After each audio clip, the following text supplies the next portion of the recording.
Hi, my name's Josh, and I measure CEO capability. I believe if you invest in the most intelligent CEOs, you can front-run technological innovation and performance before it shows up in the financial statements. Today I'm going to be talking about Rivian since it just IPO'd last week, and I think this is a really interesting case. Remember, this is for educational and entertainment purposes only. This does not constitute investment advice. Do your own research. So, as you can see, we're going to be talking about Rivian. I'll just explain the model quickly here. We're getting what I call somebody's capability, and this breaks down into actually two specific scores that are inputs. One of them is what I call level, and this is a level that somebody's developed to today in terms of handling complexity and running a business.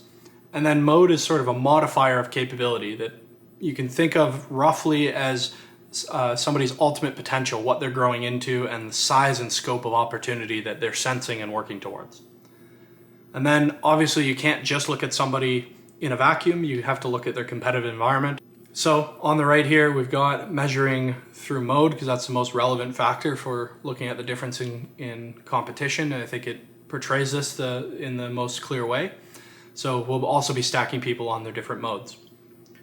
So we see Robert Scaringe right now is operating at level 7. And this is, as you can see, fairly high up on the score here. And we've also got him at mode 11, which is right at the top. And this is actually particularly relevant because as you can see, there's a gold line that goes through these charts.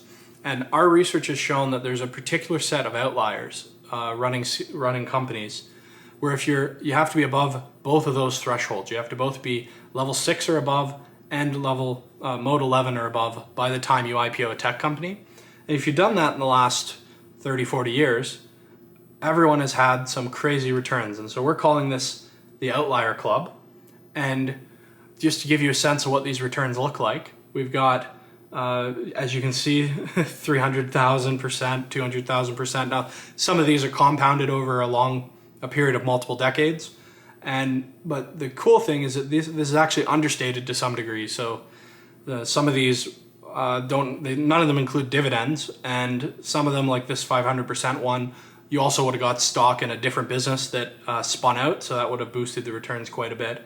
And some of these other ones are only a couple of years in the public markets. So the point is that if you're looking at public company CEOs, they're already pretty intelligent people relative to the general population, although we're getting much smarter as a population. But if you look at even within just that subset of people who are public company CEOs, there's a whole a small outlier group. We're talking about 10 people. Think about Steve Jobs and Elon Musk that are in this category where they can create paradigm shifting technologies that people don't really recognize the value of until a decade after. So you have an opportunity to pick up the stock when it's dirt cheap. So back to Robert. We've got him here. And now let's look at him compared to the rest of the competition. So as you can see, he's at mode 11, and so Rivian will be at mode 11 as well.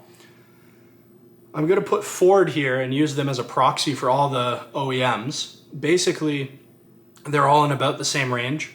The reason that there's some lines on them is that when I'm doing a deep dive like I did on Rivian, I can get really confident about where they are in terms of stage and mode. When I'm doing sort of a first pass assessment, a first time assessment, I can get it within a range without having to put way too much work into it. So you could say that some of these OEMs are probably mode 9, some of them might even be mode 7, but they're generally hanging out around mode 8. And for our purposes today, none of those score differences are going to make a huge difference. The other thing that's happening here is when I'm looking at this intelligence, it's actually, I'm using this as a proxy. So it's not just here's the smarter leader. There's underlying dynamics going on at a company when they IPO and they have a leader of this caliber. Essentially, you can think of it as them attracting a whole host or a whole cluster of other really highly capable, highly intelligent people who are interested in following on the vision of the CEO. And then they're also on top of whatever the leading technological edge is. So even if Ford happened to be mode 10 or 11, it might make it a little bit more of a fair fight, but Rivian's also starting from scratch on the technological leading edge. They don't have to change their culture, their ways. They don't have to move a really big ship. So they're much more nimble. So what we're really doing when we're doing this assessment is not just can the CEO outmaneuver other CEOs, but we're also looking at using the CEO as a proxy. What's the underlying dynamics of the company, and is it conducive to radical innovation and value creation? So in this case, I look at Rivian and say they have a really, really good shot at disrupting and leaping past these more legacy car brands. And this is sort of reflective in the valuation that you probably have heard talked about Rivian. They basically in their first week have been trading about $100 billion market cap, which is more than all the other OEMs. And there's a degree to which maybe that's a little too expensive, but there's also a degree to which those people have probably listened to Robert Scaringe on the institutional side and said, this person we intuitively sense can do it, and that they're going after a really big market. And I think they're right in that assessment, and it's actually not that crazy a valuation. So let's look at some of the other EVs that are in the space, the EV startups. We have Lucid. Their CEO, Peter Rawlinson, was at Tesla working on some of the Tesla cars before he moved over to Lucid. Basically, when I look at them, it looks like a clear-cut case of Mode 7. There's an outside chance that the guy's operating at Mode 8. In either case, I think they have a reasonable shot at becoming a player in the space in terms of creating a car that people may want to drive, but there's a risk that Rivian will create something so much better that no one wants to drive a Lucid or a Ford ever again. But they've certainly got a fighting chance at Lucid, that's for sure.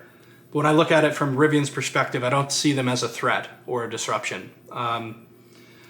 Let's move on and add Nikola. So Nikola Motors, as you know, they're building more on the truck side. Their founder, unfortunately, is in some legal trouble and has stepped down from the company for some fraudulent claims about what they're doing. If you look at their leadership under Mark Russell, who's currently in charge, he's a little harder to get a specific sense on, but I see him about Mode 7, maybe Mode 8, maybe Mode 6. Regardless of where he ends up in that range, he's sort of in the same category. Not a threat to where Rivian's going. Could be a player, could not be a player. There's a chance that they get out-competed or bought by one of the legacy companies, or there's a chance that they carve out some niche in the market. And then the NIO is probably the most interesting case to me. So this is a Chinese EV startup, autonomous smart EV startup. So their CEO, William Li, is a little harder to pin down. I'll do a deep dive on him later. I see him at least at Mode 9, which means he's probably going to be a player in the space for quite a while. There's a reasonable chance he's actually a little bit higher. And if he's in the Mode 10, Mode 11 category, then we've got a real competition on our hands. I think that if we're looking at somebody like NIO, it is relevant that they are Chinese-based. I think that has some very heavy geopolitical headwinds when they're trying to come into the European and North American markets, but they also have a head start being native to China. So that'll be very interesting to see how that plays out. And then, of course, Tesla. As you can see, Elon Musk is already out in orbit. So he's way up there. He's right off the chart.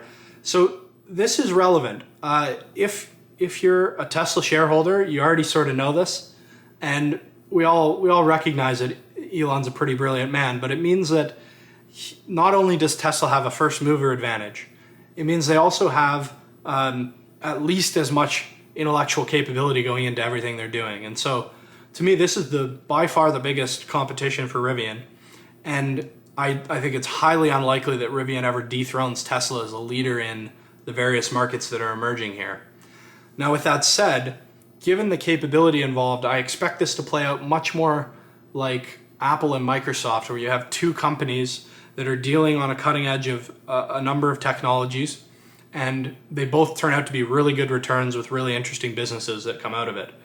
And I think that's more likely than a Google Bing or a Google Yahoo situation where you really have one of these companies that's a lot more powerful. So I think that if you look at Rivian in this context, they're clearly the number two in the space. The space is big enough to have more than one player. I think they've at least got the capability organizationally to catch up or carve out a niche within both EVs and autonomy in terms of transportation. I expect they're going to go well beyond just the line that they started with and doing stuff for Amazon in terms of their creating delivery trucks for them. I think Robert Scaringe has talked about wanting to electrify things that move. Obviously, Tesla's going in the same direction. So that'll be really interesting to see how it plays out. But I think this is at least a 2-horse race, 3-horse race if NIO's up there, and even a 4-horse race if Apple's involved. But I think anyone who's at that mode 11 or higher threshold is a good bet in this space. So what are our takeaways from this? First is RJ Scaringe is the real deal. He's a part of a very, very, very selective group of people who've returned really useful technologies to society and really good compounded value to shareholders. So certainly if you're going to bet on leaders, he's a good one to bet on. There's also a higher probability of awesome success, or higher probability of them not running into execution failure and doing stuff that we can't even imagine possible yet. I think that probability is a lot higher than people would intuitively look at. They sort of look at, there's a lot of players, it's a busy space, Tesla has a first mover advantage. But if you just look at the capability that Robert Scaringe or RJ Scaringe has, they've got a good chance of doing something special here. And as I said, it's very unlikely that they're going to dethrone Tesla. This is more like a Microsoft Apple situation than it is a winner-take-all market, in my opinion. So what do you think? Do you think Rivian's a good buy? Do you like their products? What do you think will happen? Let me know in the comments below. You can also follow me on Twitter. I've created a Twitter account to follow along these case studies as I do with this channel. That's at X Factor Insights. If this video made you think, please like and subscribe so you don't miss more videos.